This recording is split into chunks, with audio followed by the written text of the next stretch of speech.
Hello guys, back to my channel আমল এগা village লাইভে তোমাদের সবাইকে স্বাগতম।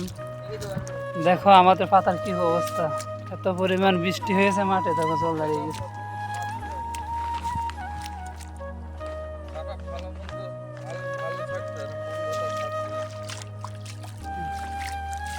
পাতা কি জল ঢুকে গেছে, প্রচুর পরিমাণ বৃষ্টি হয়েছে।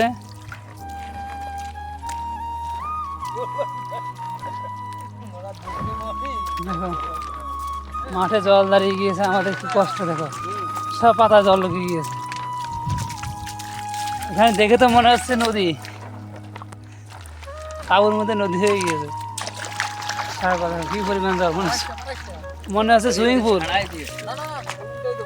মনে হচ্ছে সুইমিং পুল। দেখো এটা আছে, আরও কত কীরকম আছে দেখো। আমাদের কষ্টের আর শেষ নেই। সকালে এত সুন্দর ওয়েদার ভালো, আর এখন দেখো এই কী পরিমাণ জল।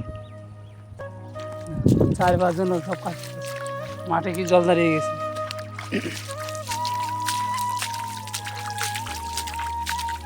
দেখো ওখানে আছে 8টা গরু, দেখো মাঠে কি পরিমাণ জল, প্রচুর পরিমাণ জল হয়েছে, প্রায় আধা ঘন্টা জল হয়েছে, আর এই ঢাকতে পারিনি,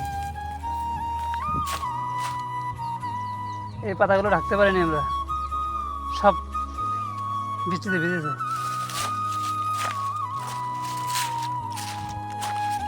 তো পরিমাণ বৃষ্টি, দেখো পাতার অবস্থা, এই দেখো পাতা সব জল, জল আর জল, জল আর জল, শুধু জল। দেখো পাতা জলে ভাসতেছে, দেখো পাতা সব জলে ভাসছে। সব এখন নেটে পাতা সব উঠাতে হবে, বস্তায় করে নিয়ে নেটে ঢালতে হবে, তারপরে জল সেঁকতে হবে, না হলে হবে না। এত পরিমাণ জল, দেখো জলে আর পাতা সমান, এত পরিমাণ জল হয়েছে, দেখো জলে পাতা সমান। তো এখন সারাদিন শুধু এই জল সেঁকতেই লাগবে।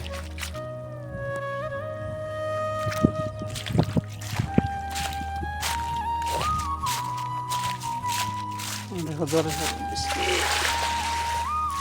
কি সুন্দর পাতা, সব নষ্ট করে কালার কেটে যাবে, আর কয়দিন লাগবে তার ঠিক নেই।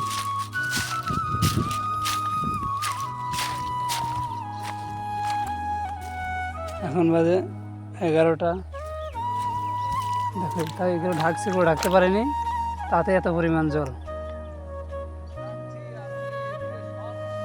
আমাদের গোবিন্দ দা, রিফন দা, লালটু দা, অজিত দা, নাজির দা সবাই চিন্তায় আছে কী করবে, আকাশে ডাকতেছে। থাকে আবার মেঘ হচ্ছে এদিকে,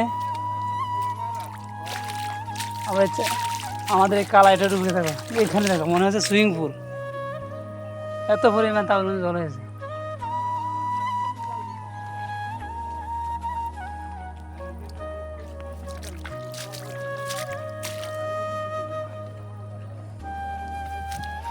আবার দেখা হবে পরবর্তীতে, টাটা বাই বাই।